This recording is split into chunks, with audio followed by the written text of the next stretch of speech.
تحبون الله فاتبعوني يحببكم الله ويغفر لكم ذنوبكم والله غفور رحيم۔ جیسا کہ آپ جانتے ہیں کہ یہ ربیع الاول کا خوبصورت اور مبارک مہینہ چل رہا ہے کہ جس میں ہمارے نبی صلی اللہ علیہ وسلم کی پیدائش ہوئی اور وفات بھی ہوئی۔ اس ہفتے اس عظیم الشان نبی کے حقوق کیا ہیں امت پر، کون کون سے حقوق ہیں، اس کے تعلق سے روشنی ڈالی جائے گی۔ اس لیے آپ حضرات بغور سماعت فرمائیں اور حاضر ہو کر جو ہے سننے کی اور عمل کی نیت سے بیٹھیں۔ امت پر کیا کیا حقوق ہے حضور پاک صلی اللہ علیہ وسلم کے؟ تو سب سے پہلا حق کہ اللہ کے نبی کو اللہ کا بندہ اور اس کا رسول ماننا،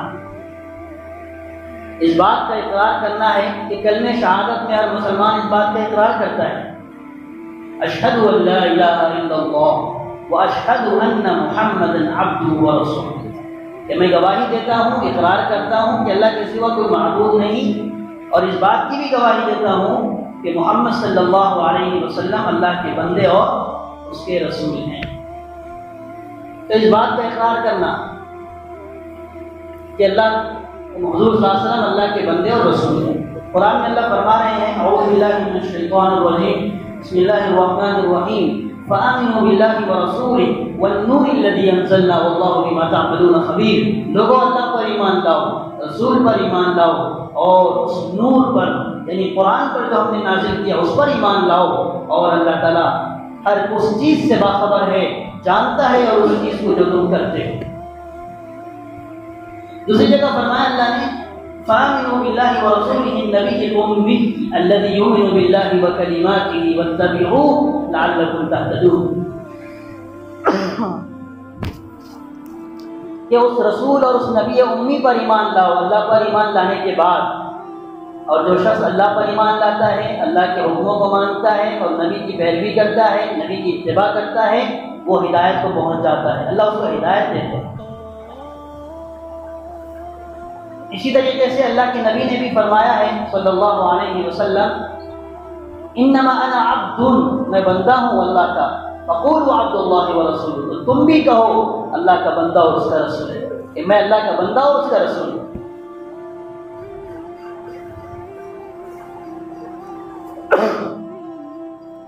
قرآن کریم میں اللہ نے اپنے نبی صلی اللہ علیہ وسلم کے بارے میں فرمایا سبحان الذی اسریٰ بعبدہ من المسجد الحرام الی المسجد الاقصی، پاک ہے وہ ذات جس نے اپنے بندے کو مسجد حرام سے مسجد اقصی کی طرف سیر کرائی راتوں رات۔ تو یہاں ہمارے نبی کے بارے میں فرمایا کہ اللہ کے جو نبی ہے تو محمد صلی اللہ علیہ وسلم ہے، وہ بندے ہیں۔ اللہ خود فرما رہا ہے کہ پاک ہے وہ ذات جس نے اپنے بندے کو سیر کرائی۔ تو قرآن کریم سے ہمیں معلوم ہوتا ہے کہ ہمارے نبی یعنی حضور اکرم صلی اللہ علیہ وسلم اللہ کے بندے اور اس کے رسول ہیں۔ یہاں سے وہ چیزیں نکل گئی کہ نبی کا مقام صرف بشریت ہے، وہ انسان ہے، وہ خدا کے مقام تک نہیں پہنچ سکتے۔ تو پہلا حق یہ ہے امت پر کہ اللہ کے نبی کو اللہ کا رسول اور بندہ ماننا، یہ پہلا حق ہے۔ دوسرا حق کیا ہے؟ دوسرا حق یہ ہے کہ اللہ کے نبی کی تعظیم، توقیر، احترام، اللہ کے نبی کی رسپیکٹ کرنا۔ اسی لیے جب اللہ کے نبی صلی اللہ علیہ وسلم حیات تھے صحابہ کے زمانے میں، تو آپ کا نام لینا اور آپ کو آپ کے سامنے بلند آواز سے بات کرنے سے صحابہ اکرام کو منع کیا گیا تھا، اور تلقین کی گئی تھی، تاکید کی گئی تھی اس بات کی کہ تم میرے نبی کی رسپیکٹ کرنا اور احترام کرنا۔ تو اللہ نے فرمایا ہے لا تجعلوا دعاء الرسول كدعاء بعضكم بعضا، کہ تم نبی کو اس طرح مت بلاؤ جس طرح تم آپس میں ایک دوسرے کو بلاتے ہو۔ ان کا مقام اور ہے، بھائی فرق ہوتا ہے نا باپ میں اور ہمارے سے بڑے والے شخص میں اور دوست میں۔ دوست کو آدمی ابے تبے کر کے بلا سکتا ہے، لیکن باپ کو اور اپنے سے بڑے والے شخص کو نہیں بلا سکتا، اس کو تو احترام دے گا نا۔ دوسرا فرمایا یا ایھا الذین آمنوا لا ترفعوا اصواتکم فوق صوت النبی، اے لوگوں، اے ایمان والو، اپنی آوازوں کو نبی کی آواز کے سامنے بلند مت کرو، پست رکھو، اپنی آوازیں نیچی رکھو، ولا تجهروا له بالقول كجهر بعضكم لبعض، اور اس طریقے سے بات مت کرو ان کے سامنے جس طریقے سے تم آپس میں بات کرتے ہو بلند آواز سے، زور سے، ورنہ نقصان یہ ہوگا ان تحبط اعمالکم وانتم لا تشعرون، کہ تمہارے سارے اعمال برباد ہو جائیں گے اور تمہیں احساس بھی نہیں ہوگا۔ یہ حکم دیا جا رہا ہے، ایسا احترام کرنا ہے نبی کا، ایسی رسپیکٹ دینا ہے نبی کو، وہ عظیم الشان نبی ہے، اس کی ذات اعلیٰ، عرفہ، اکمل۔ اور صحابہ اکرام رضی اللہ عنہم اجمعین کیسی جماعت گزری ہے کہ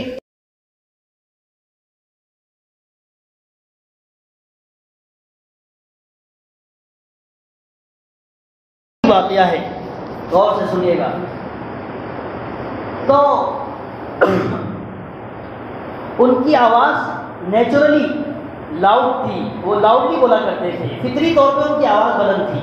جیسے ہی انہوں نے یہ آیت سنی، جو میں نے آپ کو آیت کا ترجمہ بتایا، تو انہوں نے آیت سنی تو وہ اللہ کے نبی صلی اللہ علیہ وسلم کے دربار میں آنا بند کر دیا انہوں نے۔ تو اللہ کے نبی صلی اللہ علیہ وسلم نے فرمایا کیا بات ہے، ثابت نظر نہیں آتے مجلس میں، کئی دنوں سے دیکھ رہا ہوں۔ تو حضرت سعد بن معاذ رضی اللہ تعالیٰ عنہ بیٹھے ہوئے تھے، فرمایا یا رسول اللہ اگر آپ کی اجازت ہو تو میں ان کی خبر لے کر آتا ہوں، کیا بات ہے، کہاں چلے گئے۔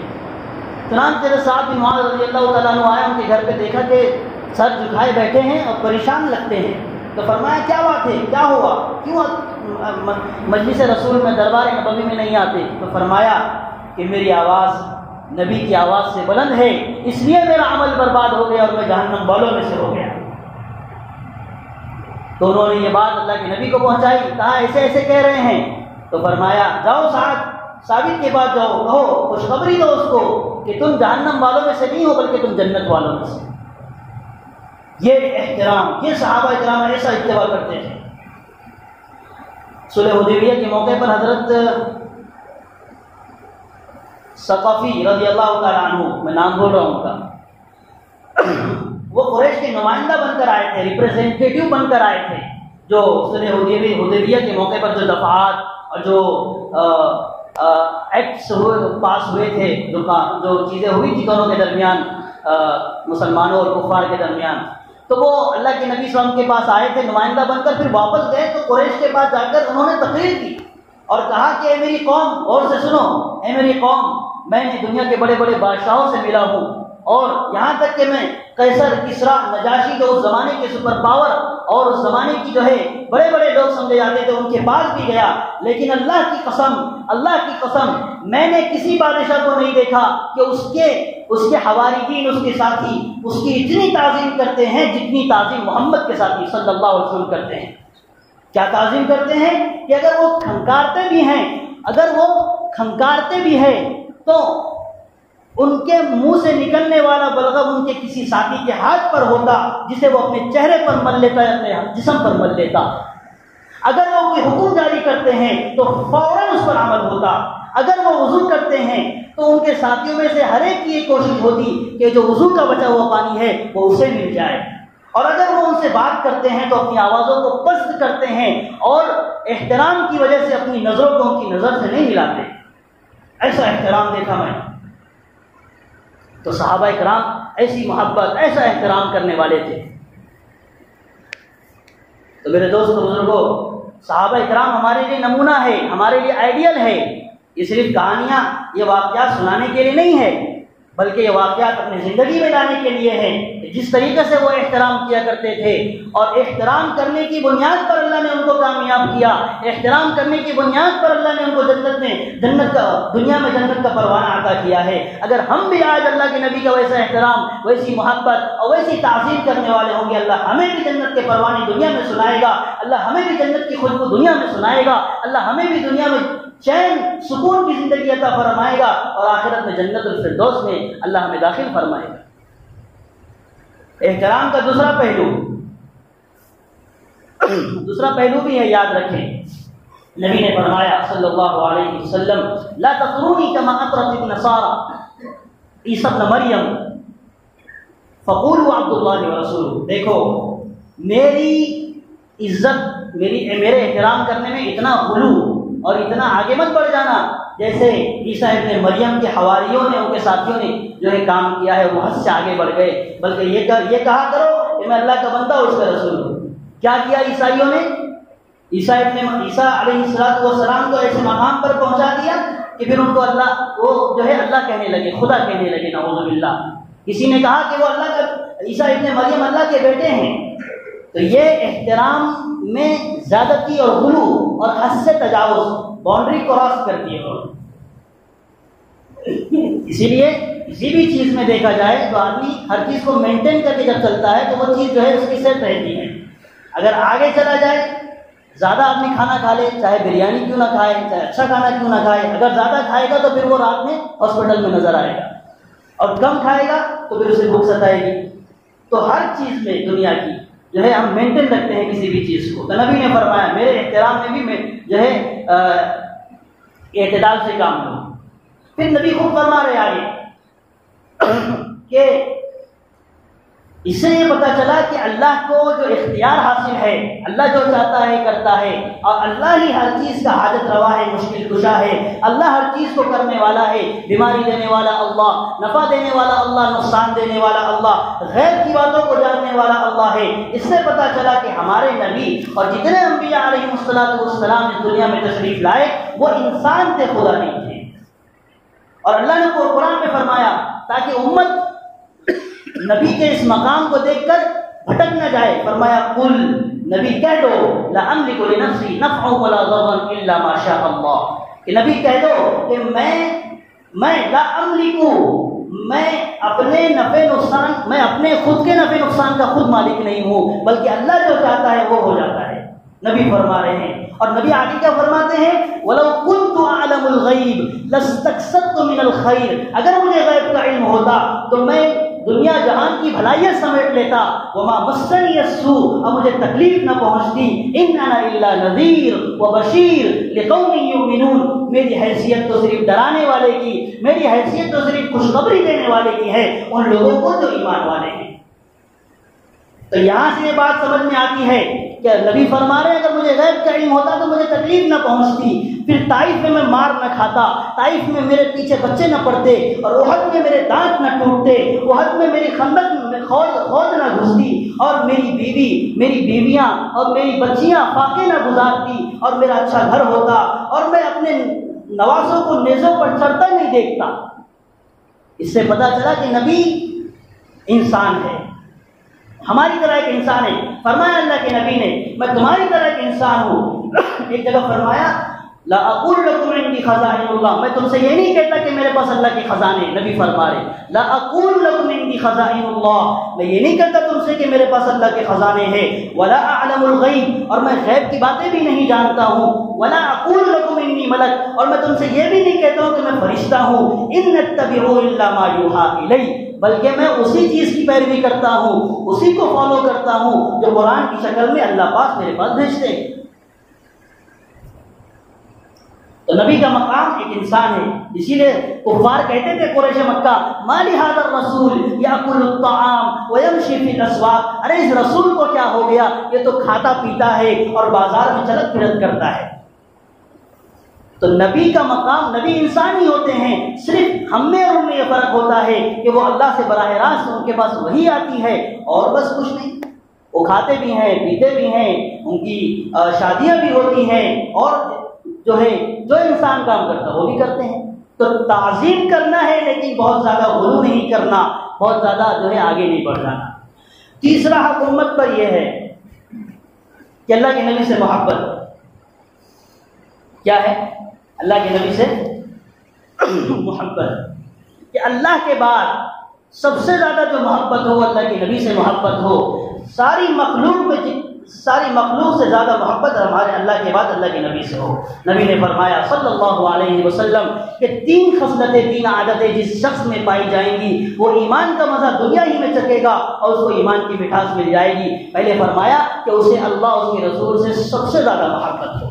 دوسرا فرمایا کہ وہ اگر کسی سے محبت کرے تو اللہ کی خوشنودی کی خاطر، اور تیسرا فرمایا کہ اسے کفر کی طرف واپس لوٹنا، کفر کی طرف واپس، شرک کی طرف واپس جانا ایسے ناگوار ہو جیسے وہ جہنم میں جلنا ناگوار کرتا ہو، ناپسند کرتا ہو۔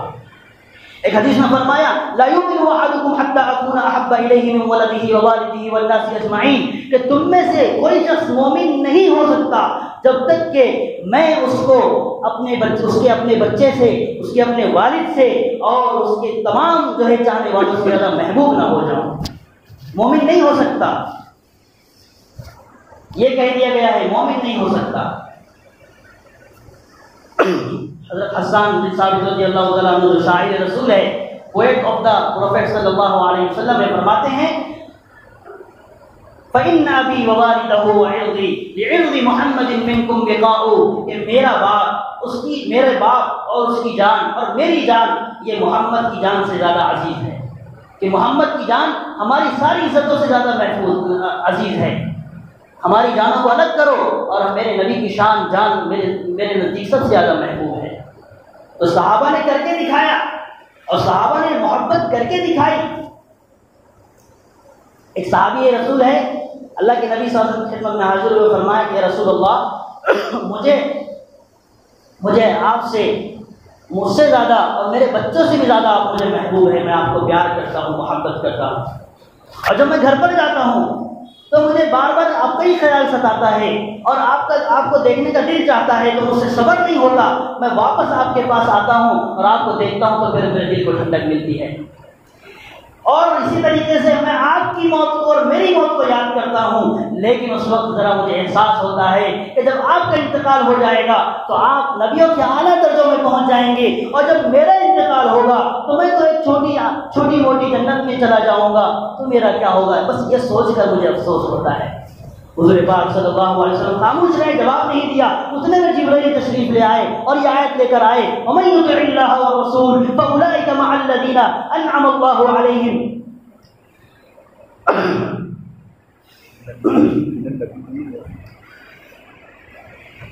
من النبیین والصدیقین والشہداء والصالحین وحسن اولئک رفیقا۔ کیا لے کے آئے جبرائیل؟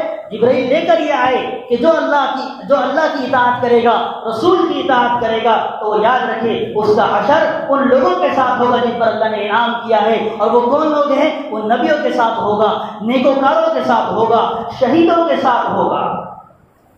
تو اس کا مسئلہ ختم ہو گیا، پھر وہ نبیوں کے ساتھ ہوگا۔ تو جو اللہ کے نبی سے محبت کرے گا، اللہ نے قرآن میں فرمایا ہے کہ جو اللہ کے نبی سے محبت کرتا ہے وہ اللہ سے محبت کرتا ہے۔ وَمَن يُطِعِ الرَّسُولَ فَقَدْ أَطَاعَ اللَّهَ، جو رسول کی اطاعت کرے گا اس نے اللہ کی اطاعت کی۔ اس لیے میرے دوستو بزرگوں، یہ حقوق ہے امت پر، ہم پر، اللہ کے نبی کی ذات کے، کہ ہمیں ان کی تعظیم، ان کی توقیر کرنا ہے، احترام کرنا ہے، ان کا نام بھی بڑی عزت سے لینا ہے اور ان سے محبت کرنا ہے۔ اور محبت کیا ہے؟ کہ ان کا جو طریقہ ہے، ان کی جو سنت ہے، ان کا جو مبارک دین ہے وہ اپنی زندگی میں لائے۔ صرف زبان سے کہہ دینا ہم عاشق رسول ہیں، ہم اللہ کے نبی کے چاہنے والے ہیں، ہم امت محمدیہ میں ہیں، ہم محمدی ہیں، یہ کافی نہیں ہے۔ تعصب الہ وانت تظہر حبہ هذا لعمرك في القياس بديع لو كان حبك صادقا لاطعته ان المحب لمن يحب مطيع۔ شاعر کہتا ہے کہ تم اللہ کی نافرمانی کرتے ہو، تم اللہ کی نافرمانی کرتے ہو اور پھر بھی دعویٰ کرتے ہو کہ تم اللہ سے محبت کرتے ہو، تم اپنی محبت میں جھوٹے ہو۔ تمہاری جان کی قسم یہ بات سمجھ میں آنے والی نہیں ہے۔ اگر تمہاری محبت سچی ہوتی تو پھر محبت کرنے والا اپنے محبوب کی تابعداری کرتا ہے۔ محبت کرنے والا جس سے محبت کرتا ہے وہ اس کے طریقوں کو فالو کرتا ہے۔ لیکن یاد رکھے، آج ہماری زندگی اور ہمارے نبی کی زندگی میل نہیں کھا رہی ہے۔ آج ہم مسلمان اور امت محمدیہ تو ہیں اور ہم محمدی ہیں، لیکن کون یہ کہہ سکتا ہے پورے دعوے کے ساتھ کہ میں اللہ کے نبی سے محبت کرنے والا ہوں، دل و جان سے محبت کرنے والا ہوں؟ کہاں اس کا چہرہ نبی کی طرح ہے، کہاں اس کے اعمال نبی کی طرح ہے، کہاں اس کی تجارت نبی کی طرح ہے، کہاں اس کی معاشرت نبی کی طرح ہے؟ کیا وہ اپنے بیوی کے ساتھ ویسا سلوک کرتا ہے جیسے ہمارے نبی نے اپنی بیویوں کے ساتھ کیا؟ کیا وہ اپنے نبی کے ساتھ، کیا وہ اپنے نبی کی طرح جو ہمارے نبی نے تجارت کے جو احکام بتائے ہیں کہ سود نہیں لینا ہے، رشوت نہیں لینا ہے، خیانت نہیں کرنی ہے، کیا ہم اس طریقے سے کرتے ہیں؟ ہماری تجارت بھی ایسی ہے کہ آج تو ہمارا نام ہی بن چکا ہے دھوکہ دڑی، ہمارا نام ہی بن چکا ہے فراڈ، کہ فراڈ تو یہ لوگ کرتے ہیں، دھوکہ تو یہ لوگ دیتے ہیں، سود تو یہ لوگ کھاتے ہیں، اور ہم دھڑلے سے ہمارے دل میں کبھی خیال نہیں آتا اللہ کا، کبھی خیال نہیں آتا رسول اللہ صلی اللہ علیہ وسلم کا، ہم سود پہ سود لیتے چلے جا رہے ہیں اور بینکوں میں جمع کرتے چلے جا رہے ہیں۔ یاد رکھیے نبی نے فرمایا 1 روپیہ سود لینا اپنی ماں سے، اپنی سگی ماں سے 36 مرتبہ زنا کرنے کے برابر ہے۔ جب آدمی سود لے گا، خیانت سے کام لے گا، دھوکہ دڑی اور فراڈ سے کام لے گا، کیا تجارت میں برکت ہوگی؟ نبی سے محبت یہ ہے کہ ہماری ساری زندگی میں، زندگی کے ہر شعبے میں، زندگی کی ہر فیلڈ میں ہمارے نبی کی اطاعت آ جائے، تبھی جا کر کے ہم کہیں گے کہ ہم نبی کو ماننے والے ہیں، ورنہ نام سے کہہ دینا کافی نہیں ہے۔ اگر ہم باپ ہیں تو ہم نبی جیسے باپ بنے، اگر ہم شوہر ہیں تو ہم نبی جیسے شوہر بنے، اگر ہم تاجر ہیں تو نبی جیسی تجارت کرے کہ جس پر جو ہے پورا مکہ رشک کرتا تھا، اور خدیجہ رضی اللہ تعالیٰ عنہ نے نکاح کا پیغام بھیج دیا کہ ایسی تجارت کر کے آئے ہیں کہ جو ہے ایسی تجارت کی جس پر رشک کرتے تھے، اور صحابہ کرام نے کر کے دکھایا۔